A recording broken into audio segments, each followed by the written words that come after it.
Hey guys, Art 17, and we are in week 12.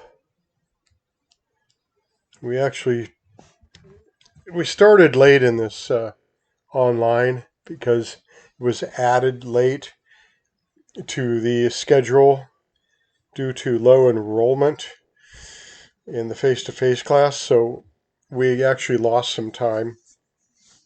So what I'm going to do is cancel week 13 assignment because we've done a landscape, didn't we? Yeah, there it is, number 9. Yeah, and week 5, number 9. And, whether or not you put a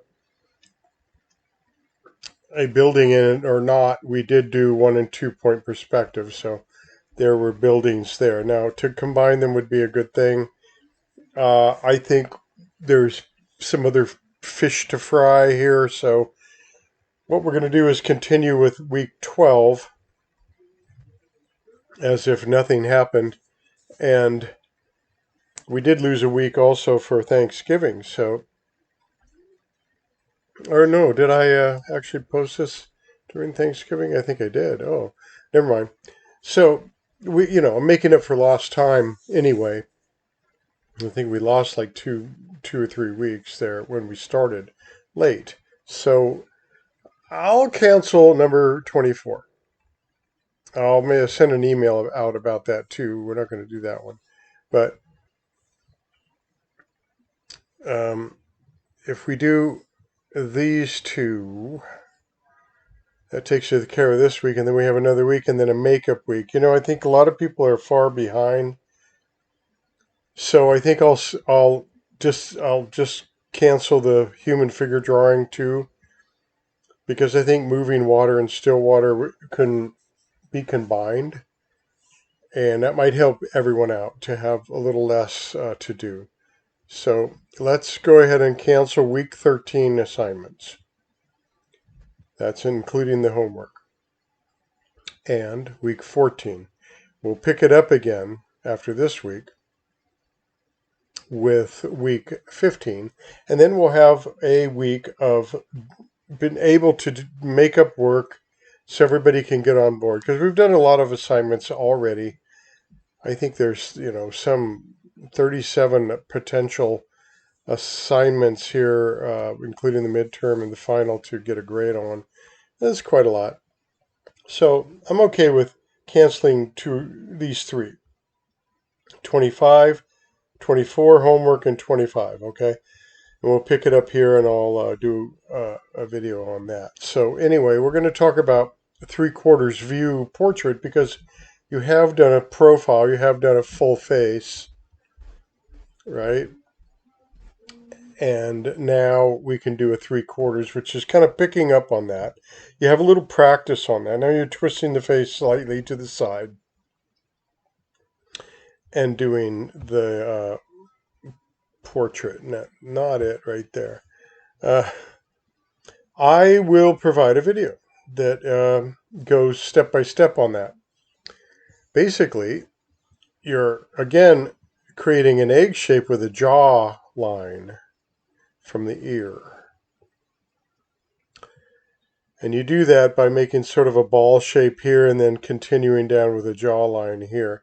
It also is an egg shape with a variation. And I think you see what I'm talking about. Big round here, kind of narrow, more narrow here. And then when you get to put the all the detail in, you will find that it's an egg shape with a variation. The other thing about 3/4 view, there's many templates here to look at. If you want to take the ball shape and then a ball shape on the side here where the ear would be, and then you're taking a line down the middle of this ball on the whatever side you're going to do. If the face is turned to the left or right, it's not totally turned. It's not a profile. It's not a side view. It's a 3/4 view. So you do see both eyes. But when you draw this line down the middle, and where the nose and eyes are going to be, then you can see where you can map things out and put the mouth under the nose, two eyes on the side. What you're going to notice already, straight away, is that the one eye is going to be in full view, and the other one's kind of crimped. It's kind of a diminished view there because it's kind of twisted to the side.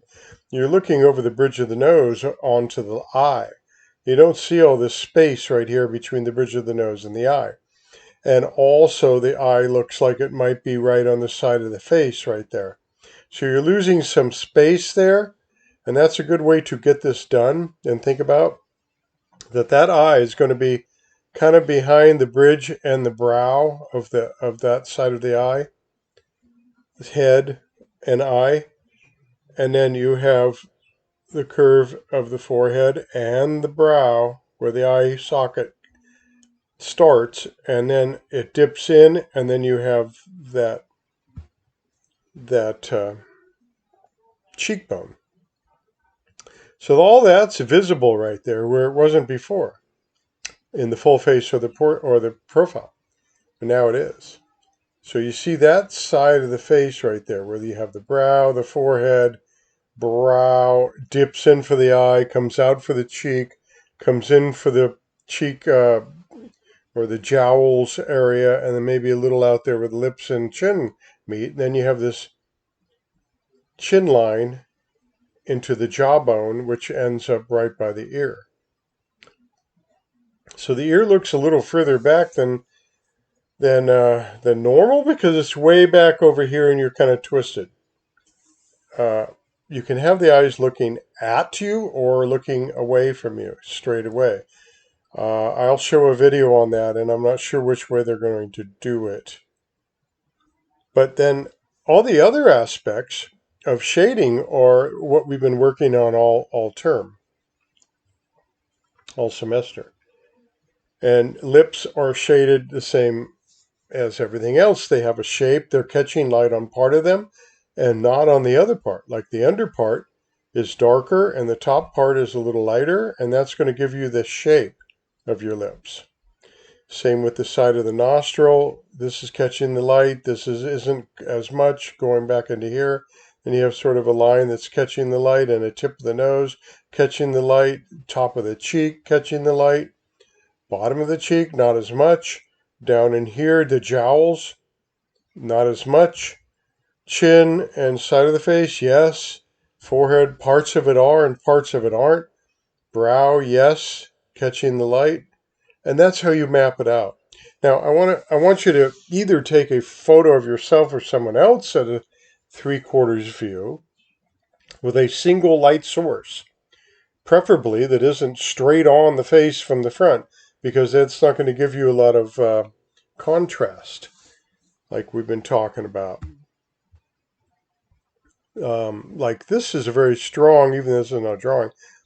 This has the light coming from the side here, so there's a lot of darks and lights, which give the face a lot of shape. That's what this one's doing, coming from this side, but not the other side, and certainly not straight on. So you have this side kind of lit up in variation where the cheek and the nose and around the mouth where the cheek meets the jowls and under the cheek there and everything. And on the other side, it's a little darker. And that's a good way to do it. This is another one I like.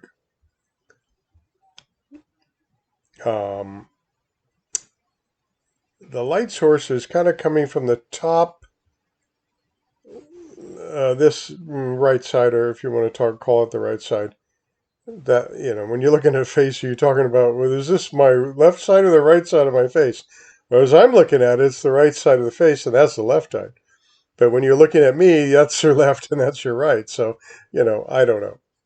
We'll work it out. But have a single light source and have it coming from one direction or the other, not straight on, because that's not going to create a lot of good shadowing for you. Unless it's up above like this, it's kind of up above.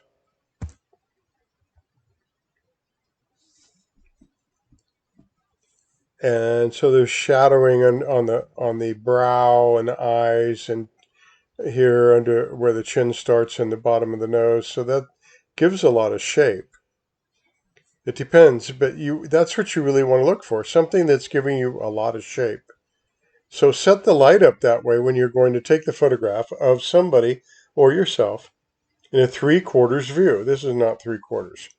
I'm just using it as an example for shading because I didn't notice that it wasn't because it's late at night and I'm getting tired. No excuse, Professor. This is probably the video I'm going to show you. This is the part 2 shading, and it's a good one. There's 2 parts to it. It's really good. So let me get that going, and you look at that, and then for number 23, it's the continuous line drawing. So this is kind of fun, and it's not that extensive, but I want you to give it some thought and get some really good ideas, okay? So there's just two assignments. I'm talking about them all in this video, 22 and 23. We'll talk about continuous line drawing, which is not this one, I don't think. Maybe they did that. It's pretty intense. I'd have to follow that like a maze, right? And find out, hey, is that one line or what?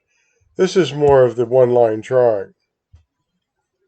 Where the idea is not to pick up the pencil or the pen, but start somewhere and go up and around and around and around and around and never lift the pencil, never lift the pen, and draw a face or whatever you want to draw. It doesn't have to be a face, okay? It can be whatever.